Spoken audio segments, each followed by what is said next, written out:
আজকে ছিল আমার সেজো মাসির তরফ থেকে আমাকে স্বাদ খাওয়ানো। আমার তো আগে স্বাদ খাওয়া হয়েই গেছে দুবারের তরফ থেকে, তো আজকে খাইয়েছিল মানু। সমস্ত রান্না নিজের হাতে করেছিল, যেটা খুব খুব খুব টেস্টি ছিল।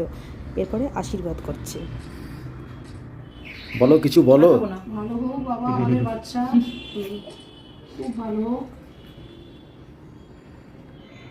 একটা ছোট বাচ্চার আবার বাচ্চা হবে, অবাক ব্যাপার। কতটুকু ছিলি বাবা রে?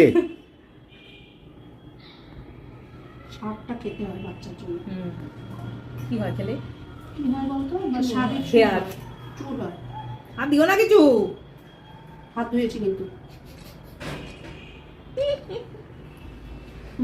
এরপর আমরা সবাই একসাথে খেতে বসে যাই। মা ছিল না, মা স্কুলে গিয়েছিলো সেই কারণে।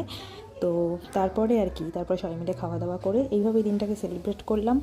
আর খুব তাড়াতাড়ি আমার ডেলিভারির ডেটও আছে, তোমরা সব কিছুই জানতে পারবে। চ্যানেলের সাথে থেকো। এখনের জন্য টাটা, বাই।